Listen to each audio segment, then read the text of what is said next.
नमस्कार, मैं विशाखा ठाकुर। स्वागत है आप सभी का 3.0 टीवी में। इन दिनों वर्चुअल डिजिटल एसेट्स या वीडीए के आसपास बहुत ऑप्टिमिज्म दिखाई दे रहा है, जो बिटकॉइन, इथेरियम जैसी लीडिंग प्राइवेट करेंसीज की कीमतों में रिफ्लेक्ट होता हुआ नजर आ रहा है और कोई रीजन न होने के बावजूद रैली भी कर रहा है। ऐसी आशंका जताई जा रही है कि पिछले महीने का यूएस बैंकिंग क्राइसिस, जिसने इन्वेस्टर्स को वीडीए अडॉप्शन के लिए प्रेरित किया, बिटकॉइन ने $30,000 के की रेजिस्टेंस लेवल को तोड़ने का प्रयास किया। मार्केट कैपिटलाइजेशन द्वारा सबसे बड़ी डिजिटल मुद्रा यानी बिटकॉइन, जो सिर्फ 3 हफ्ते पहले इस सीमा की ओर बढ़ा था, मिड सेशन के दौरान $29,744 पर पहुंच गया, जो जून की शुरुआत के बाद का उच्चतम स्तर है। ये वर्तमान में $30,150 पर ट्रेड कर रहा था। बिटकॉइन लगभग 4% ऊपर बढ़ा। मिड ऑफ मार्च से ये $28,000 के करीब था, जब कन्वेंशनल बैंकिंग सिस्टम के बारे में डर कम होने लगा था। ईथर में भी उछाल देखा और $1,900 के स्तर को पार कर गया। ये हाल ही में 24 घंटे पहले लगभग 1.7% ऊपर था। अन्य मेजर क्रिप्टोज में भी बड़े पैमाने पर वृद्धि दिखी। ARB लेयर 2 ब्लॉकचेन आर्बिट्रम का टोकन हाल ही में 2.8% से अधिक था, जबकि XRP लगभग 1% बढ़ा था। ग्लोबल क्रिप्टो मार्केट कैप में पिछले 24 घंटों में 3.07% की वृद्धि देखी गई है और ये वर्तमान में $1.22 ट्रिलियन है। कुल मात्रा $40.76 बिलियन है, जो 37.47% की वृद्धि दर्शाती है। डीफाई के पास टोटल मार्केट वॉल्यूम का 10.32% हिस्सा है, जिसकी राशि $4.21 बिलियन है। इसमें से स्टेबल कॉइन्स का 89.09% है, जो कि $36.31 बिलियन है। पिछले 24 घंटों में 0.69% की वृद्धि के साथ बिटकॉइन का डोमिनेंस वर्तमान में 46.88% है। वीडीए से संबंधित शेयरों में भी वीडीए एक्सचेंज, कॉइनबेस और corporate bitcoin vault MicroStrategy के साथ एक यादगार दिन देखा गया। दोनों में 7.5% से अधिक की वृद्धि हुई। मार्केट्स की निगाहें इस सप्ताह यूएस मार्च कंज्यूमर प्राइस मार्च इंडेक्स की रिपोर्ट पर टिकी होंगी, जो इस बात के संकेत है कि इन्फ्लेशन अपने हालिया उतार चढ़ाव को जारी रखे हुए है। बैंकिंग दिग्गज JP Morgan Chase, Wells Fargo और सिटी ग्रुप के रिजल्ट्स की रिपोर्ट करने के लिए इन्वेस्टर्स क्वार्टरली अर्निंग्स की पहली लहर का वेट भी करेंगे। एनालिस्ट काफी हद तक स्लगिश क्वार्टर की उम्मीद कर रहे हैं, विशेष रूप से hard hit financial services sector में। एडिडास ने अपने इनटू द मेटावर्स प्रोजेक्ट के तीसरे और अंतिम चरण का अनावरण किया है, जिसमें इसके ऑल्स NFTs की शुरुआत शामिल है।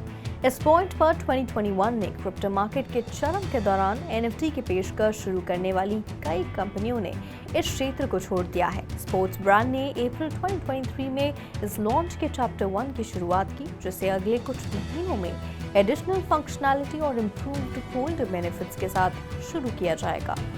यूजर्स ऑफिशियली फेज 3 शुरू कर सकते हैं और फेजेस 1 और 2 से मेटावर्स टोकन में बर्न कर सकते हैं। डिस्क्रिप्शन के अनुसार ऑल्स की एक डायनामिक यूजर आइडेंटिफिकेशन है, जो समय के साथ एक इंटरैक्टिव प्लॉट के कारण बदलती है। कंपनी के मुताबिक एडिडास के सभी Web3 अब collect.adidas.com पर रखे गए हैं। यूजर्स यहाँ फेज 3 भी लिखेंगे। हालांकि फाइनल फेज के लिए कोई एंट्री फीस नहीं है, फिर भी फेज 1 या फेज 2 के लिए NFT होना आवश्यक है। इसके अलावा यूजर्स को इथेरियम नेटवर्क पर प्रोसेस में गैस शुल्क का भुगतान करना होगा। Tangle T2E life dapp officially वीमेट के DAO और NFT प्लेटफॉर्म नाइल पर लॉन्च किया गया है। टैंगल एक Web3 लाइव चैट एप्लीकेशन है, जिसे फ्रेंडली द्वारा बनाया गया है। यूजर को सेफ और एक्सपीरियंस्ड और प्लेजेंट चैट एक्सपीरियंसेस अनुभव करने के लिए टैंगल की AI based verification process fake gender और प्रोफाइल से सुरक्षित करती है। दुनिया भर के यूजर्स के साथ लाइव चैट करना अब संभव है और जब कोई अन्य यूजर आपके चैट ऑफर को स्वीकार करता है तो टाइम पॉइंट्स प्रदान किए जाते हैं। टैंगल टाइम पीसेस, जो टैंगल का NFT है, टाइम पॉइंट्स को सेव कर सकता है। टाइम पीसेस को लग्जरी, हाई एंड या जेनिथ के रूप में क्लासिफाई किया गया है और उसी ग्रेड के लोगों को एक हायर ग्रेड NFT बनाने के लिए जोड़ा जा सकता है। पीसेस जितने ऊंचे स्तर पर ऊपर आते हैं, उतने ही अधिक टाइम पॉइंट्स पे बेचे जाते हैं और एडिशनल फीचर्स जैसे कि लाइव चैट टाइम प्रदान किया जाता है। ब्लूजिल एक गेमफाई ब्लॉकचेन ने हाल ही में कैपेला एक NFT मार्केटप्लेस जारी किया है, जिसे विशेष रूप से ब्लॉकचेन आधारित Web3 गेम्स के लिए डिजाइन किया गया है।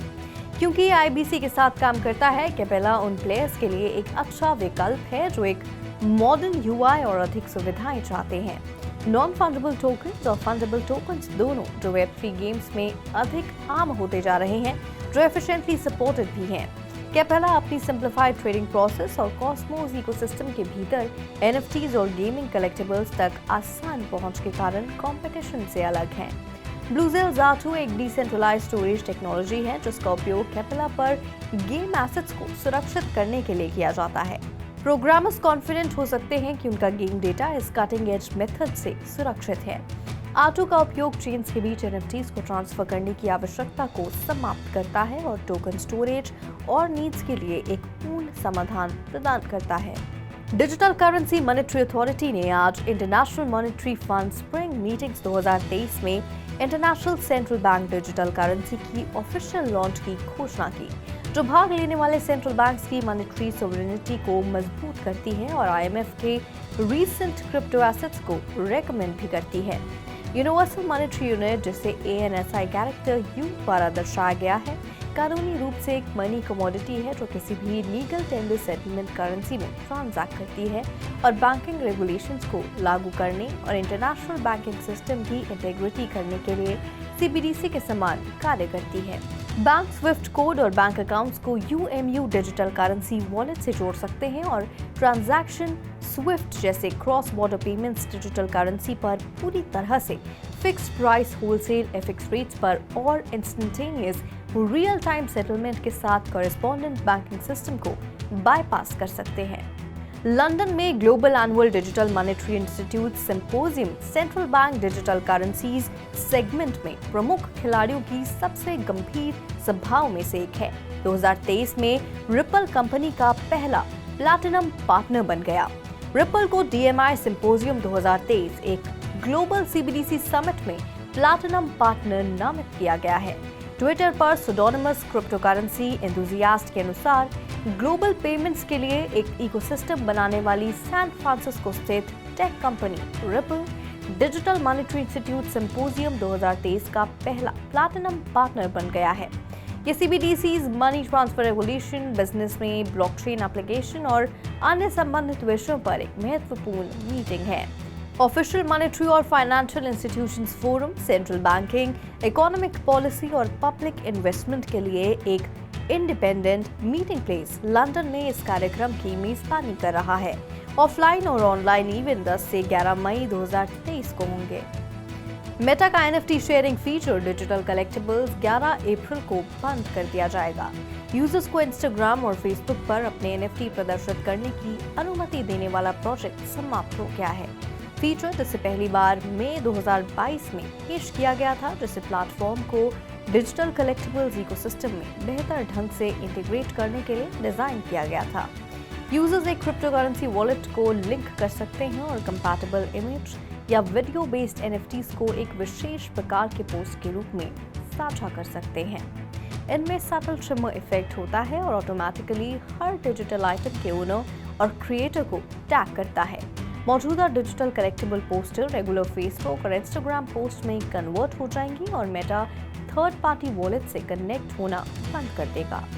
बाइनेंस ने अपने फ्यूचर यूजर्स को प्रभावित करने वाले एक मुद्दे के बारे में सूचित किया है, क्योंकि सिर्फ USD मार्जिन कॉन्ट्रैक्ट्स प्रभावित हुए थे। फिर भी सबसे बड़े क्रिप्टो एक्सचेंज ने जल्दी से आउटलाइन किया कि समस्या हल हो गई थी और सभी ऑपरेशन वापस नॉर्मल हो गए। बाइनेंस फ्यूचर्स ने इस मुद्दे के कुछ ही मिनटों बाद USD मार्जिन कॉन्ट्रैक्ट्स के लिए पूरी तरह से फिर से शुरू होने वाली ट्रेडिंग एक्टिविटी की घोषणा की है। बाइनेंस के CEO CC के अनुसार crypto exchange futures rest service और API के साथ कई मुद्दों को देख रहा है, जिसने इसके UI और API को प्रभावित किया है। सिल्वरगेट बैंक की विफलता और क्रिप्टो इंडस्ट्री की रेगुलेटरी स्क्रूटिनी में वृद्धि के बाद बाइनेंस की US आर्म को कस्टमर फंड्स को संभालने के लिए बैंक को सुरक्षित करने में कठिनाई हो रही है।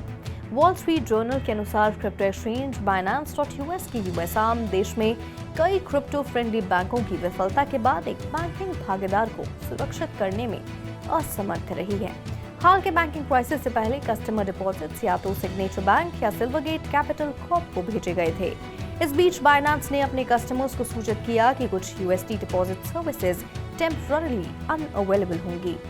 एक्सचेंज ने आगे कहा कि ये एक नए बैंकिंग पार्टनर के लिए संक्रमण था और पार्टनरशिप सर्विस हासिल करने के बाद सर्विसेज फिर से शुरू हो जाएंगी।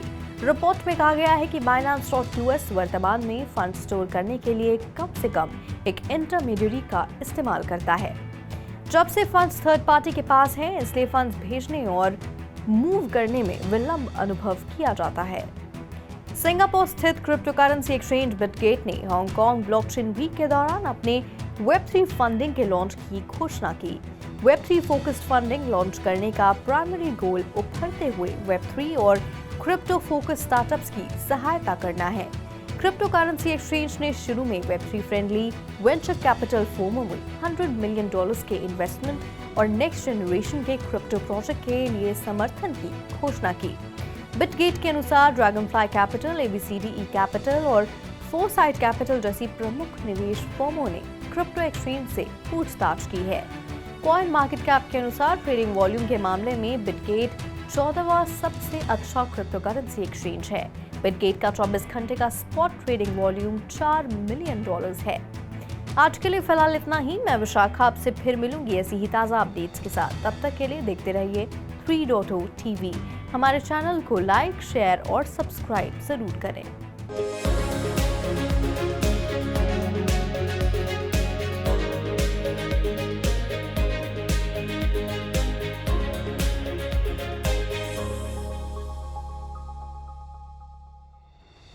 There's a lot of optimism around virtual digital assets or VDA these days, which is reflecting in prices of leading private currencies such as Bitcoin, Ethereum and others rallying despite of no clear indication to suggest the reason.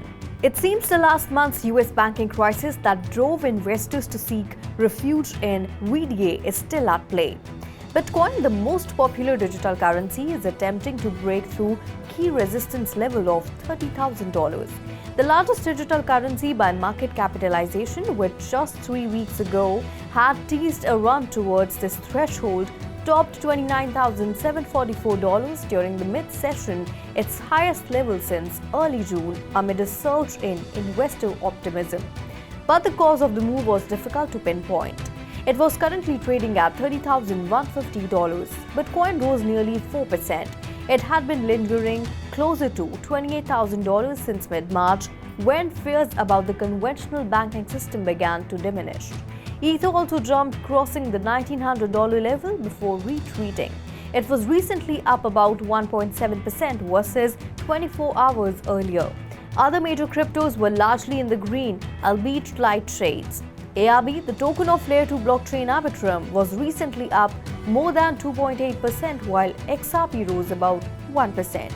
The global crypto market cap has witnessed an increase of 3.07% in the last 24 hours and is currently at $1.22 trillion. The total volume is $40.76 billion, showing a 37.47% increase. DeFi has a 10.32% share of the total market volume, amounting to $4.21 billion. Of this, stablecoins make up 89.09%, which is $36.31 billion. Bitcoin's dominance is currently at 46.88%, with a 0.69% increase over the last 24 hours. VDA-related stocks too witnessed a memorable day, with VDA exchange Coinbase and corporate Bitcoin Vault MicroStrategy both rising more than 7.5%. Markets will be eyeing the US March Consumer Price March Index report this week for signs that inflation is continuing its recent rush downward. Investors will also be weighing the first wave of quarterly earnings, with banking giants JP Morgan Chase, Wells Fargo and Citigroup scheduled to report results. Analysts are expecting a largely sluggish quarter, particularly in the hard-hit financial services sector.